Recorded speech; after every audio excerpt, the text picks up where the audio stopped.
Hello, bookworms. Welcome to The Best Book Ever, the podcast where we talk about your favorite books. I'm your host, Julie Strauss, and today I'm so pleased to talk to Jenifer LaMadrid Rosales. Jen is a Cuban girl based in London who claims she has not acclimated to the cold weather there yet, so she loves cozying up to books. She's a sucker for memoirs and historical fiction of any kind. Jen also runs one of my favorite Bookstagram accounts, Libros y Tierra, where she posts provocative bookish content that never fails to make me think and expand my reading horizons. I'm so honored that she joined me today to talk about why A Cup of Water Under My Bed by Daisy Hernandez is the best book ever. If you're looking for a way to help support this podcast that is free and takes up very little of your time, why not leave a review on whatever podcatcher you use? Through some sort of magical algorithm system that I don't fully understand, if a podcast has reviews, it's suggested to new listeners more often. So do it right now. Just scroll down on your phone and hit the Leave a Review button. It'll take just a few seconds of your time, and it really helps me out. I'm super grateful for your support. Now, back to the show. Hi, Jen. Welcome to the Best Book Ever podcast. Hi there, Julie. Thank you for having me.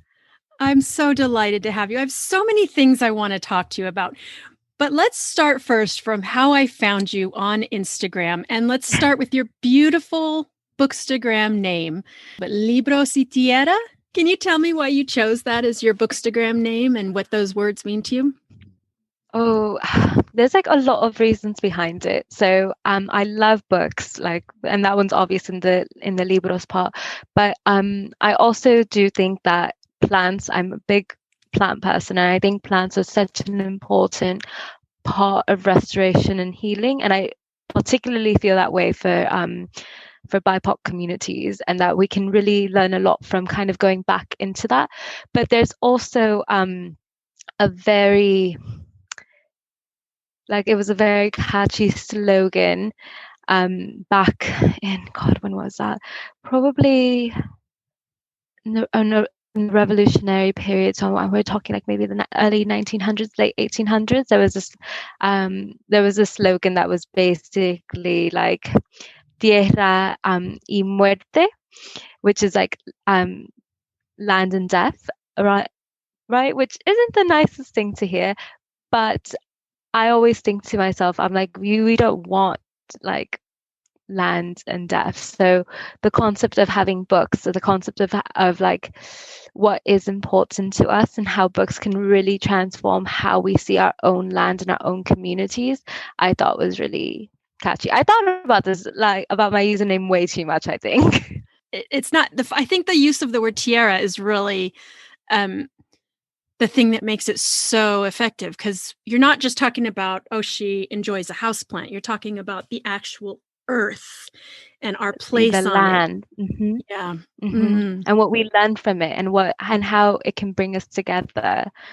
If I wasn't born and raised in Cuba, I wouldn't be the person I am today. I feel like not just the culture, but the very land, the type of upbringing I was able to have that I lived so close to the sea, that I grew up on a farm, that I was very much present with the land. I just think we don't think about how much a place can shape us, not just the culture, but the place itself. I really don't think we put enough thought into that if we had grown up somewhere else, it would just be a very different experience, and how the land is so important to who we are as people. And now you're living in London. Yeah. Do you still feel connected to the land? London is alive in such a different way, because even just going for walks when there's nobody around, and just like being able to see the landscape and being able to just have some time with the city when it's quiet has been really rewarding in a different way. But it's a very different connection that I feel for it. And I do feel that it's very much more because I think there's an atmosphere that's become tied to kind of the land almost. I've been following you for a bit on Instagram, and I always love your reviews and your thoughtful posts. And then you posted something that about knocked me over. You have to stop calling stories that don't align with your worldview magical realism. Mm. And that hit me so hard as a middle-aged white woman, because I know I have used the term magical realism indiscriminately. I would really like to ask you, first of all, what prompted you to post that? Oh my gosh. I practice a religion that is not a westernized religion. It's actually described here in this book, In a Cup of Water Under My Bed. It's a religion that her father practices, Santeria, Lukumi, Regla de Ocha. It has very different, many names. So whichever one you want to take a pick. I believe Santeria is probably the most common version of it. So I have had experiences with people just being able to just not understand it. And I've had a lot of discussions, especially with a lot of native and indigenous peoples on Bookstagram, about how very often their literature is described as magical realism, as magic, as superstition. And I had actually just been on, I had just finished Clap When You Land by Elizabeth Acevedo, which was a great book. And I always love reading the reviews after I read a book. It's something that I do. I'm sure a lot of the readers do it as well. So I went to go look at the reviews, and there were a couple of reviews that described it as magical realism. And I know why they described it as magical realism, because they were speaking about her aunt. And her aunt is obviously someone who is practicing probably a form of, if it's not Santeria, I believe they call it something else in Dominican Republic, but the name escapes me at the moment. But they're very intertwined. And I was like, no, she's not. I was like, there's no magical realism aspect of it. She's just giving dignity to the dead and her respects to the dead in a different way, and connecting with the ancestors in a different way. And it's just a different ritual of how you honor and you respect your dead, just like you would in Christianity, just like you would in Islam, in all these other religions. And this had also been after I had seen a lot of reviews describing Akwaeke Emezi's Freshwater, which is she's described, they have described it as a semi autobiographical memoir fictional read. So it is a fictional book, but it is based on their experiences. And that word was tossed around a lot to describe that book. And it just made me take a step back and think about how isolating and othering it is that, your book of stories that you decided to, that would format your belief system and how you act in this world and how you exist in this world, is to be respected. But people that don't believe in those same things, that believe in another way of existing in the same universe, and particularly people who are not white that exist in this way, are being called superstitious. And it's like there's nothing naive or paranoid about my belief system. It's just my belief system, and it's just different than yours, but it has to be respected in the same way. It's almost infantilizing, isn't it? It's almost saying, you have, what a sweet childlike view of the world you have, isn't it? It's just like, oh, what a cute little story. Like, that's such a nice little magical story. And I'm like, this is not a magical story. And the thing is, though, magical realism, though, should be respected as a genre of fiction. As someone who's Cuban, as someone who is Latina, magical realism popularized a lot of Latin literary writers and moved it into a much more and kind of almost like more of like the canon.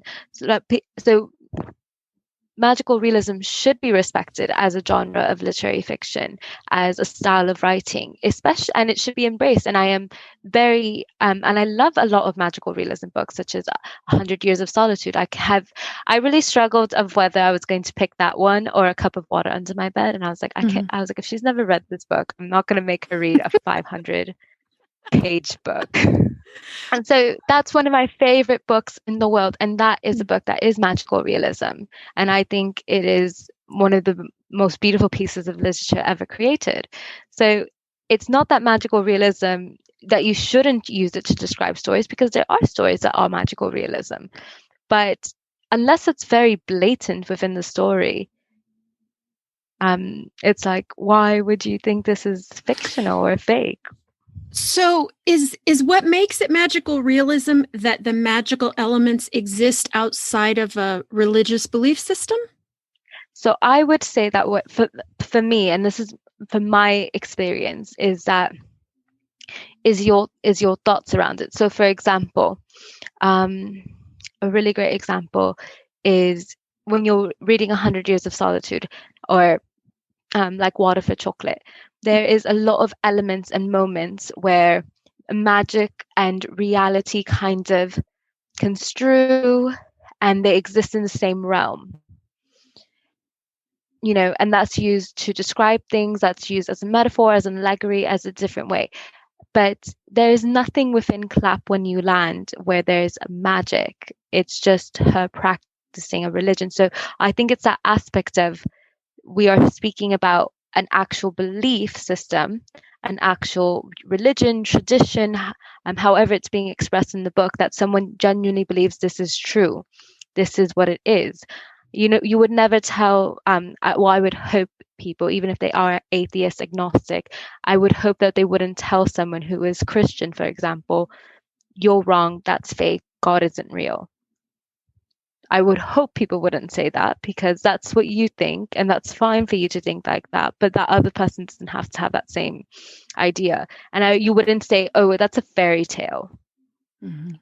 Like, you would never say that to someone if you're being respectful. Of course, I'm sure there are people that say that. So it's the difference between, this is an actual tradition that's being shared with you, a belief system, a way of life that's being shared with you, versus, you know, a stylistic style of writing. When someone's telling you this is our traditions being described there, that's their traditions. That's you know, for them, that's quite factual. That's real. I saw your post reposted quite a lot across Instagram. So it obviously hit a lot of nerves. Did you get any negative pushback? Yeah. You did? Yeah. I did.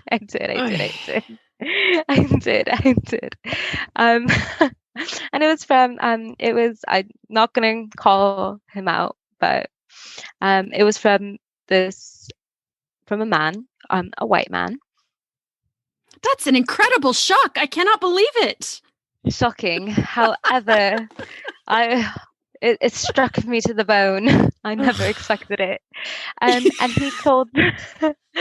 he basically told me, well, he stated, I'm atheist, so everything's magical realism. Yeah. And that actually happened from quite a few people who describe themselves as atheists. And I was like, because you're atheist, you can't extend your respect to other people and be like, well, I respect that that's what you believe in, and leave it at that. You shouldn't berate someone and try to and be telling them you're wrong, this is a lie, because you're just as bad as the people that you say are religious and trying to shove their religion down everybody else's throat. Yeah. It's really interesting to me that you got the pushback from people trying to make it about religious freedom. And I thought for sure you would get it from literary academics. I think magical realism as a genre needs to be respected, because we're talking about that when it became popularized in Latino America, many of these writers and the countries that they were writing from were under extreme authoritarian governments. Mm-hmm. Authoritarian governments? Mm-hmm. They were under authoritarian governments, with very little religious freedom, very little space to be able to criticize governments, to be able to criticize politics. Magical realism then created this genre that, through the use of magic, through the use of myths and mythology, people were able to critique what was happening in the under the governments in their own lives. They were able to critique the poverty. Mm-hmm. They were able to critique war, which, if they hadn't had that fantasy magical aspect, a lot of those works would have possibly never been published. So I do think magical realism as a literary genre is it's a beautiful genre, one, and has to be respected, not only for what it has done for a lot of Latino Americano writers, but how it has expanded how we see literature and how we're able to critique. Because I would say a lot of fantasy books kind of could also be described as magical realism, in certain parts, just because they go more into the fantasy area. But it allows this amazing critique for a lot of communities that aren't allowed that, because it then has a magical aspect to it.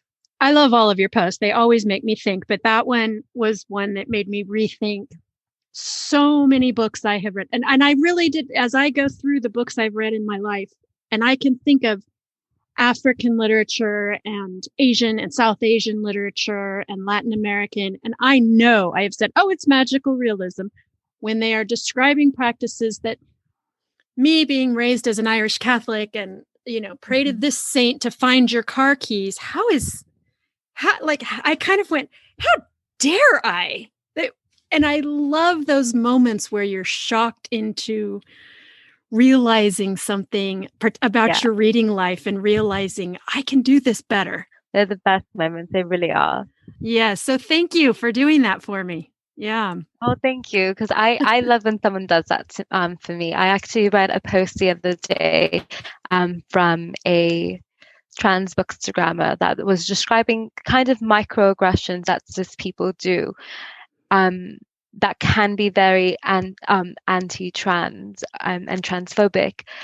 And I was like, oh God, I had never even considered some of these things. And they are definitely habits that I have had and that I've done in the past, thinking that I was actually possibly doing something the right way. So I love being shocked. I love having that opportunity to look at myself and to grow and to be able to do better, if not just for me, but for other people in my life, because we're not alone in life. We interact with people and we affect other people. And the reading life definitely brings those moments into your life so often, I think. Yeah. Will you tell me more about what your reading life is like, Jen, in general? I am a sucker for memoirs and historical fiction. I am a sucker. I love a memoir because it is very intimate.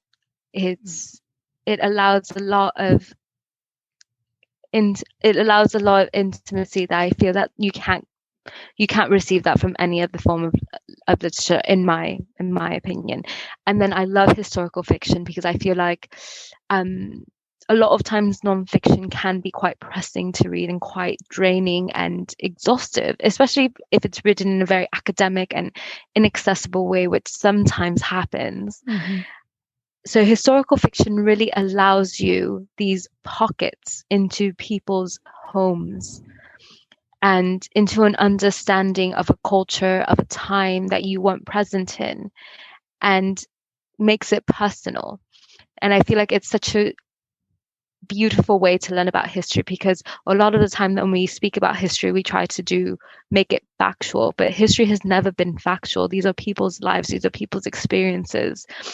We cannot learn about it without learning about the humanity that was often taken from these people throughout what we're learning. So I feel like historical fiction for me is it's just such a beautiful way to learn.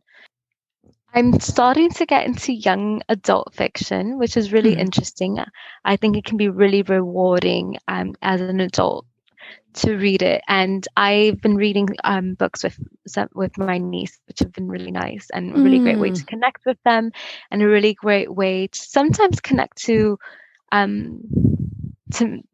like baby Jen, because like while I might be 28, I'm also 27 and 26 and 17 and 15 and 8 and 6 and 2. I love that. How did you come across this book that we're discussing today, A Cup of Water Under My Bed by Daisy Hernandez? How did I find it?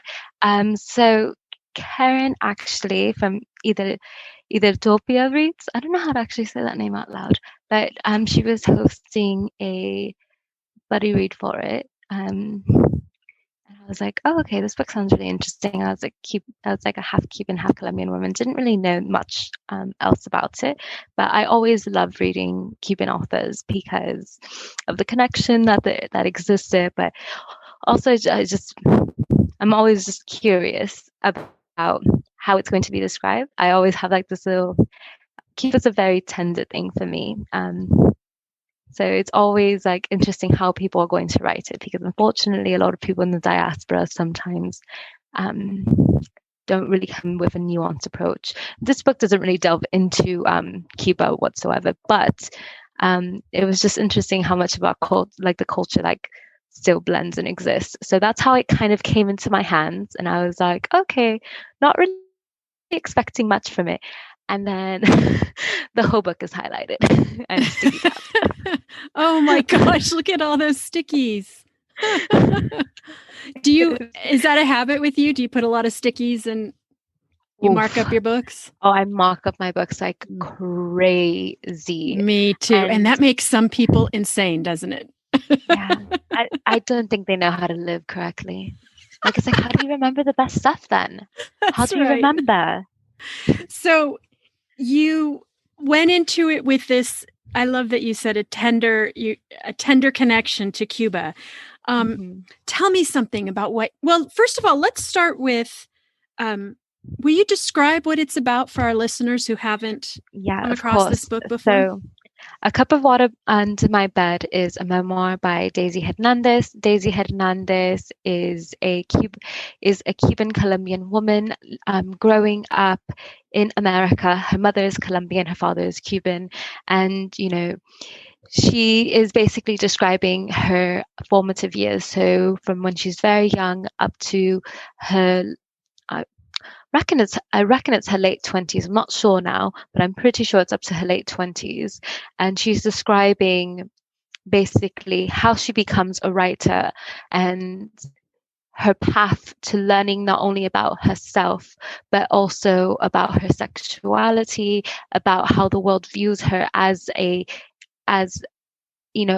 daughter of immigrants, as a non-white woman, as first generation for many things, such as going to college, having a job that is at the New York Times, and it describes all of these aspects of her life. And I do feel like there's one sentence that basically captures the book perfectly, and I might not know it word for word, but there's this part where she says, "How writing is how I take my family with me." Because she's also bisexual, which is for me something, that we share. And when she says, "This is how I feel about loving women, they can dig into you and hold the insides of you, all bloody and smelly in their hands. They know you like that, but this is nothing I can say to my mother." Yes, I underlined that too. That was amazing. So you came into this book with this, as you called the beautiful way you said it, this tender approach to a Cuban memoir. Did you know going into it that you would have so many similarities in your life to her life? I had a feeling, because when I read the title of the book, A Cup of Water Under My Bed, I started giggling like crazy, and I showed it to my mom. I called her and I was like, "Mimi, look at the title of the book," and she was like, un vasito de agua bajo la cama. And I already knew that this was going to be great because I have a cup of water under my bed. I grew up with that. Whenever I would have bad dreams, whenever, my mom would be like, "It's okay, don't worry. We're going to put a cup of water under your bed. The bad dreams won't be able to get you. You'll be able to rest easy." So I already had this strong feeling because I was like, I have never heard anyone that's not Cuban, and which is interesting because her Colombian mother is the one that actually puts a cup of water under her bed. So I guess it is a tradition that's shared in Latino America. But for myself, I had only ever heard Cubans practice that, and I always say it to this day. Like the other day, when my flatmate had a bad dream, and I was like, "Put a cup of water under your bed," and she was like, "What?" I'm like, "Just put a cup of water on your bed." I was like, "What can it hurt?" Tell me what you thought of the relationship between the mom and the sisters. Oh, you have to sit back. Yeah. I think she does so good. She describes her family as like hilo, a thread. And I think she does so good about how it sometimes can be so difficult to unravel yourself from the people who have shaped you, and kind of the connections that can happen from experience, from blood, from being sisters. Me and my sisters are so different. I have 3 sisters, just like the ones described in the book. I have 3 sisters. We are all so different, but there is nothing in this world that I wouldn't do for my sisters. There's just so much of our lives that are completely intertwined that there's parts of me that I'm like, this is not me, this is her. And I feel like that's captured really well in the book, and how much that hurts when they reject you or when they don't understand you, and how it can be really hard to break away. Like when she describes how she finds it really difficult that she has a partner that asks her, "Why don't you just stop speaking to your family?" And she can't. And I think I think it was really important to see that, because I know that there's a lot of conversation happening right now about that if you break away from that, if your family members share really conservative views, for example, they voted for Trump, they're against LGBTQ rights, things like that, break away from them, don't speak to them, like, or you're complicit. And I think when it comes to family, especially mother-daughter relationships, nieces and their aunts, things like that, I think it's much more complicated, and I don't think we want to see that nuance. But also I don't agree with that sentiment, because I'm like, then who's going to speak to them? Who's maybe going to be able to have these conversations and maybe, just maybe, be able to change their mind about it?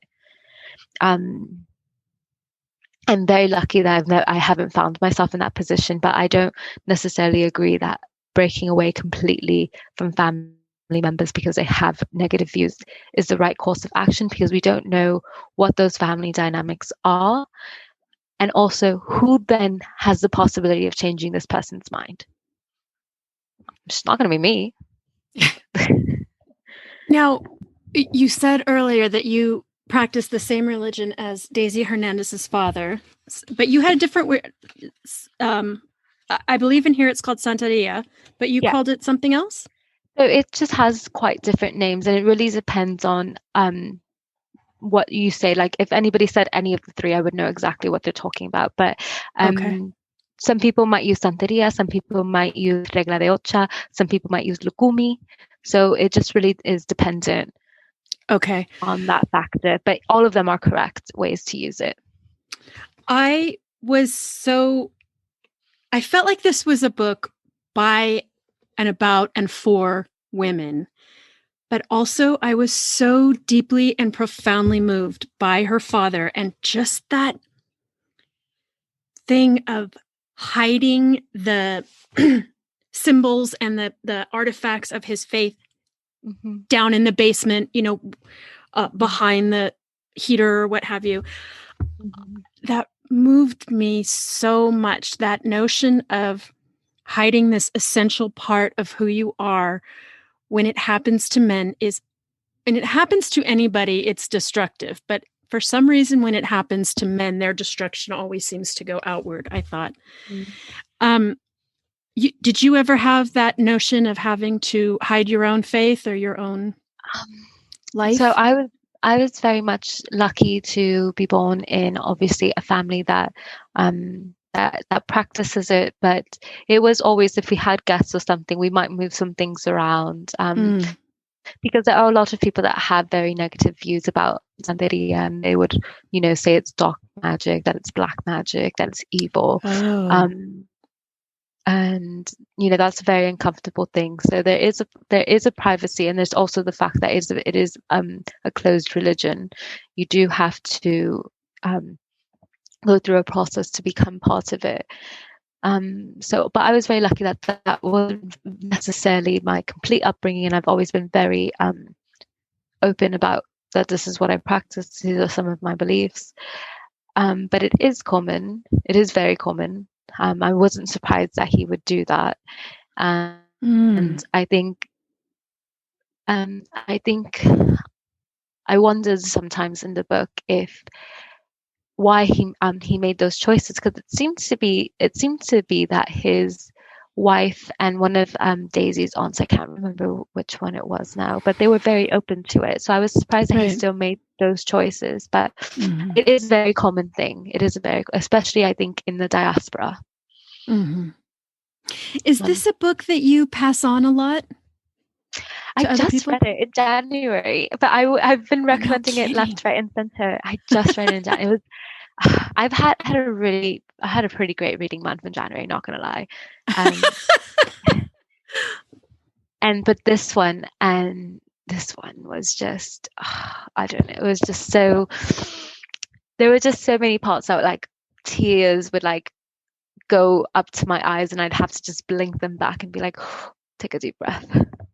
What I think was so that it made me feel really emotional was that she criticizes her family, but she never takes their humanity away.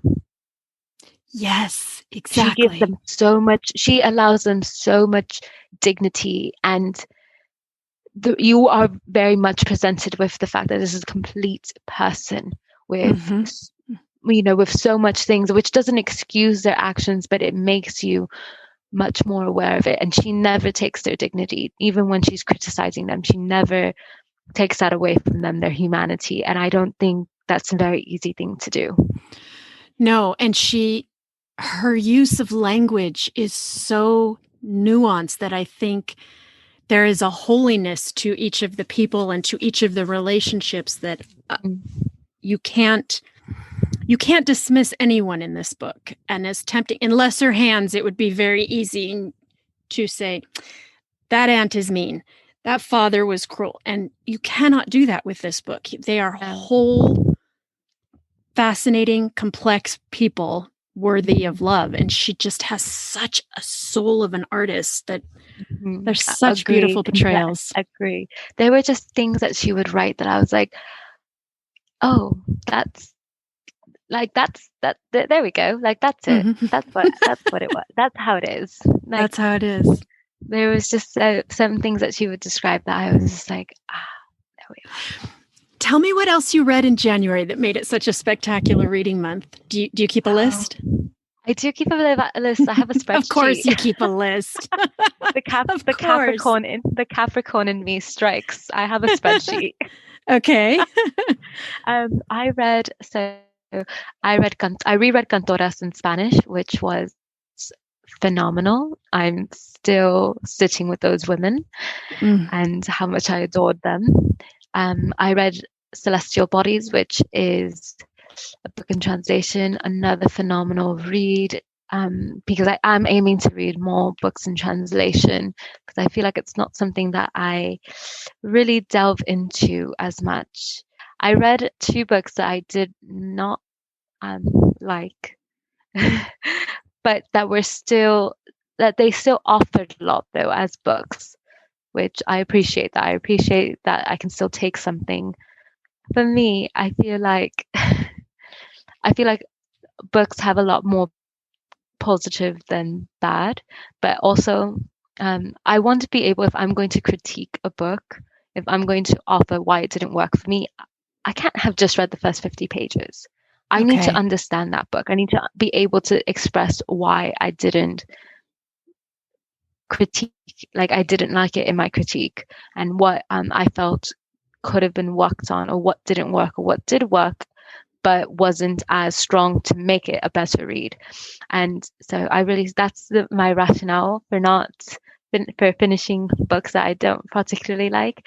But sometimes I feel like I should just DNF books. But alas, I'm not really But good alas, at that. you never ever do? Never. I've never DNF'd a book, and I should. There have I been do it some every that I day. teach me. It has to be that there is blatant like hatred written in the book, like blatant, like it has to be something like that, that there is just blatant homophobia or blatant Islamophobia or blatant like racism, and not in a purposeful way to kind of get us into a journey, but it's just blatant for no reason except to be hateful. I think that's the only way that I would DNF a book, but that hasn't happened yet. So I need to get better at it. Teach me. Well, I don't know. I do think about it a lot, especially when I talk to people with habits like yours, because for me, it's purely selfish. There's too much to read. I'm never going to get through. If I live to be 1,000,000, I won't get through the books I want to read. That makes me very And sad. so it's not working for me. It's fine. It's nothing against this book. It's just not what I want to be reading right now. But I do think I have such admiration for you, because I think there is a thoughtfulness to your approach and a real self-examination of why this particularly doesn't work for me at this point in my life. And I think sometimes I miss out. I probably miss something really great just because I was in a bad mood or something.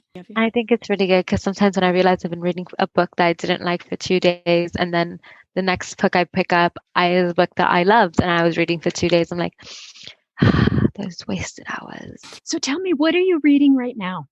How the One-Armed Sister Sweeps Her House. I'm listening to that right now on audio, and it's excellent on audio. It's really fun. It's really fun and fresh. And I feel like I needed that, because I did have quite a heavy month at the beginning with In the Dream House by Carmen Maria Machado, which, it took me quite a bit, and I really had to sit with that one for a bit. And I'm reading Tar Baby by Toni Morrison, which is Toni, so it's excellent. Takes a while sometimes to understand all of her nuance and how she says so much with one sentence. That woman, so much. It's amazing. So I usually just read one book at a time, really. Or if it has to be in different formats, so I can listen to an audiobook and read a book, but I can't multi-read. I wish I could. And also when I'm reading a good book, like when I was reading A Cup of Water Under My Bed, I could not think of anything else except this book, and Daisy and her life and how she becomes the person she is. And I couldn't, so I'm like, how do you think of other things? How do you, I'm so invested here. Like, I am so, like, how do you have space for other character, like other stories in your mind and heart? There were so many times that I would read this book while I was on the train going to work, and I would just literally close it down and just be like, okay, just a couple steady breaths, just a moment, because she really does capture words so well, and she captures so much about the Latino experience, about the immigrant, about being the daughter of immigrants, about being the first in her family to do so much. She just puts so much of those words perfectly onto paper. There's a part where she's describing what it is to speak Spanish um, and learning English then, and then how she kind of starts learning English, and she describes it as to basically falling in love with an old man, which you kind of do it because you have to, and then you realize one day there's some affection there, even though like the sounded you like, she describes that sounding like marbles in her mouth, and that it's and I just thought that was a perfect descriptor, because English to me sometimes sounds so muffled. And then when she was talking about relearning Spanish and coming back to Spanish, that was also beautiful. I haven't had that experience because Spanish has always felt very very honest for me. It's always just been my preferred language. But when she describes how like revisiting that and relearning that part of herself, and what it does not only for, you know, obviously like her knowledge about her culture, but what it does for her, that experience, that she doesn't want to learn the rules, she just wants to learn to speak. And that's such a huge difference. And it kind of also just makes me really aware that Spanglish, I feel like in its own right, is a language, and it's amazing what immigrants have done, and the children of like the diaspora have been able to create with Spanglish, to be able to keep, you know, something familiar to them, but adapt, because that is part of what happens. Like, we don't want to assimilate and lose everything, but sometimes assimilation is, there's safety in that. There's safety in that. And I do think she describes it really well about how we can still try to keep something for ourselves and make it new and make it different. And it doesn't lose its importance just because it's Spanglish and not proper Spanish. Well, I want to thank you for introducing me to this book. It had never come across my radar before, and I just loved it. It's one of those books that I tore through and then went back and read it slowly because I needed to just listen to the words and the language again. So I want to thank you because it was a fantastic reading experience. I'm so glad. I always get nervous when I recommend a book because there's some books I'm sure you have this feeling, like there's books I'm like, if someone doesn't like them, it's fine. Yes. But I think this book and Pachinko, if people tell me they don't like them, I don't want to hear it. I don't want, these are my children. Like, don't tell me this, because I will no longer be able to be friends with you because these are my children. Okay. Will you tell our listeners where they can find you online? Yes. So I only have one thing. I'm on Instagram as Libros y Tierra. It's a wonderful Instagram account, one of my absolute favorite follows. And I want to thank you so much for joining me today. It has been so fun talking to you. It has been so great talking to you as well. It's been really nice. Thanks for listening, bookworms. For more information on this episode and links to all the books we discussed, please go to our website, bestbookeverpodcast.com, or follow the podcast on Instagram at bestbookeverpodcast. I'm your host, Julie Strauss, and you can find me everywhere as Julie Wrote a Book. Remember, when you're doing your book shopping, please help support indie bookstores and this podcast by using my affiliate link at bookshop.com/bestbookever. Thank you for joining me today, and I will see you at the library.